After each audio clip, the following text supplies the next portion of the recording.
میں اپنا جگر کلیجہ نکال کر تمہارے سامنے رکھ دیتا، لیکن وقت میں اتنی گنجائش نہیں ہے کہ میں تفصیلی بیان کروں۔ میں آپ کو یہ سمجھانے کی کوشش کر رہا ہوں، آج جو ان بچوں نے قرآن پاک پورا کیا، ہم اور آپ بھی نیت کر لیں کہ ہم بھی قرآن پاک حفظ کریں گے، انشاءاللہ۔ بڑے اکثر کہا شریف والوں، ہم سب انشاءاللہ قرآن حفظ کریں گے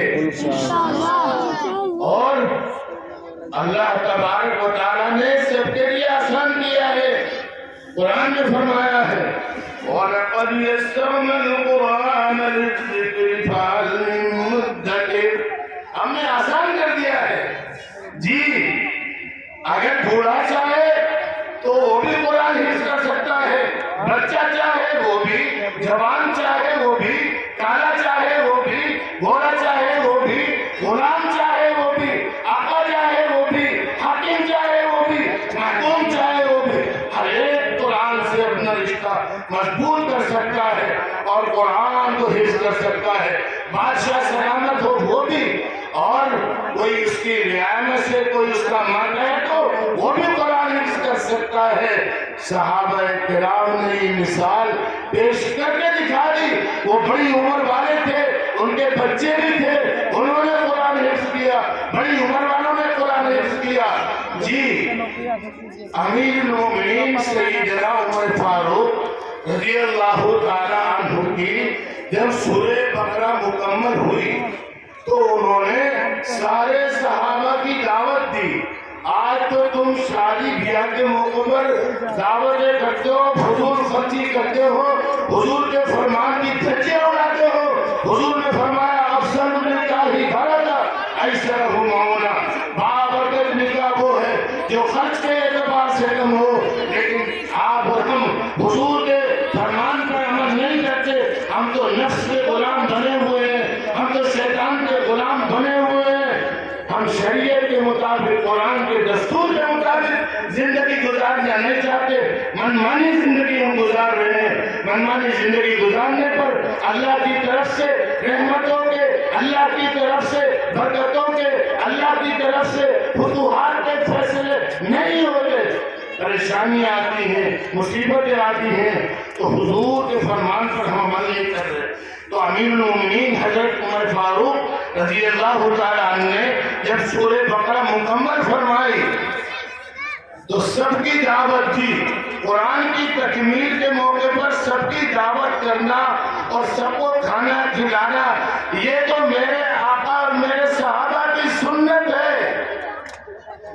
اور شادیوں میں دعوت کرنا، جانوروں کی طرح سے کھڑے ہو کر کھانا، یہ شیطان کا طریقہ ہے۔ ہم اور آپ شیطان کے ہاتھوں، ملعون قوم کی ہاتھوں، یہودیوں کے ہاتھوں، نصارہ کے ہاتھوں بک چکے ہیں۔ ہم نے اپنے ایمان پر ڈکیتی کروائی ہے ان سے، اور جو ملعون قوم کا ساتھ دیتا ہے، یاد رکھیے میرے اس پیغام کو، وہ ملعون ہوتا ہے، اللہ کی رحمت سے وہ دور ہوتا ہے۔ آج اس کی وجہ سے ہم پر چاروں طرف سے حالات آ رہے ہیں، ان حالات سے بچنا چاہتے ہو قرآن اور سنت کے دامن کو مضبوط سے تھام لو۔ میرے محترم دوستو، بات لمبی ہو رہی ہے، دو تین باتیں عرض کر کے میں بات ختم کر رہا ہوں۔ مولانا ندیم صاحب بھی میرے قریب میں آ گئے اور ایک پیغام دینا چاہتے ہیں، مولانا بس کیجیے۔ تو بس میں ایک بات سنا دوں کہ ایک طوطا ہے، طوطے نے مدرسے میں داخلہ لیا اور مدرسے میں داخلہ لینے کے بعد اس نے کہا بسم اللہ الرحمن الرحیم۔ اللہ کی رحمت جوش میں آتی ہے۔ اللہ تعالیٰ فرماتے ہیں فرشتوں، اس کے پودے نے میرا نام لیا ہے، اس کا پودا میرا نام لیوا بن گیا، اس کے دادا کو قبر میں عذاب ہو رہا ہے۔ اے فرشتوں، اس کے پودے نے میرا نام لیا اور قرآن پاک حفظ کرنے کا ارادہ کیا ہے، اس کے دادا سے عذاب قبر کو دور کر دو اور اس کے دادا کی قبر میں جنت کی کھڑکیاں کھول دو۔ ابھی تو قرآن حفظ بھی نہیں کیا ہے، ابھی تو بسم اللہ کی ہے، ہم تو ABCD پڑھائیں گے، ABCD پڑھ کر پڑھائیے، ڈاکٹر بنائیے، انجینئر بنائیے، ضرورت ہے، لیکن ان کے عقیدے کو مضبوط کیجیے، ان کے عقیدہ رسالت کو مضبوط کیجیے، ان کو پکا سچا مسلمان بنائیے۔ حضرت تھانوی رحمۃ اللہ علیہ فرماتے تھے امت کے سبھی افراد عالم بن جائے ایسا نہیں، کچھ کو ڈاکٹر، کچھ کو انجینئر، کچھ کو حافظ، کچھ کو عالم بننا چاہیے۔ تو میرے محترم دوستوں بزرگوں، اس کے دادا کی مغفرت کر دی گئی اور اس حافظ قرآن کی برکت سے ان کو اللہ تبارک و تعالیٰ معاف فرمائے گا۔ کن کو؟ ان 70 افراد کو، اس کے اعزاء اقربا کو جن پر جہنم واجب ہو چکی ہوگی۔ اللہ تعالیٰ فرمائے قرآن کے اعزاز ہے، ان کو جہنم سے نکالو۔ قرآن پاک حفظ کی برکت سے ان کو جہنم سے نکالا جائے گا، ان کو جنت کا مستحق بنا دیا جائے گا۔ اور اس حافظ قرآن سے کہا جائے گا قرآن پڑھتا جا، چڑھتا جا۔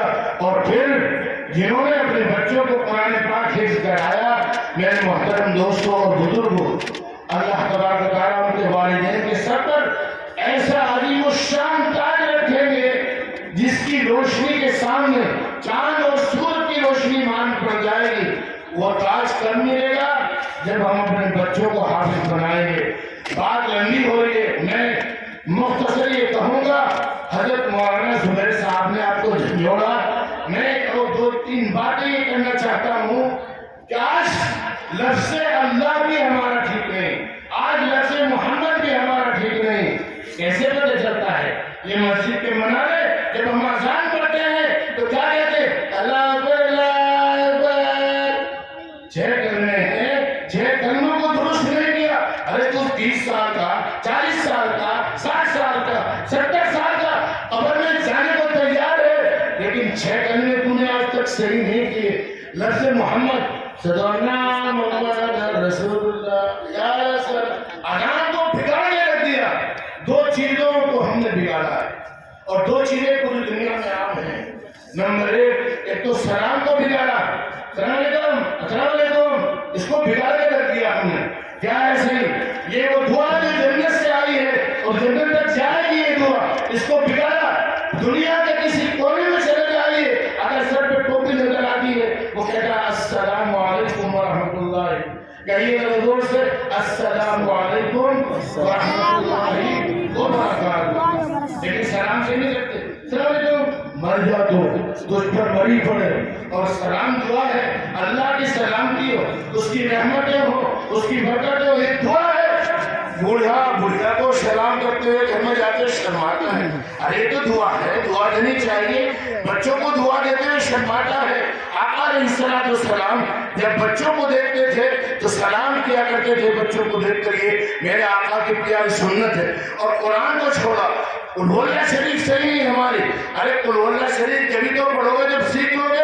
جب مولانا نجیب صاحب کے پاس مولانا عبد الخالق صاحب کا یہاں تشریف فرما ہے، مفتی محی الدین صاحب یہاں تشریف فرما، ایسے بزرگوں کی خدمت میں پہنچ کر جب قرآن پاک سیکھو گے، میں نے اس لیے یہ پڑھی تھی حدیث خیرکم من تعلم القرآن وعلمہ، تم میں بہتر وہ ہے جو قرآن سیکھے اور سکھائے۔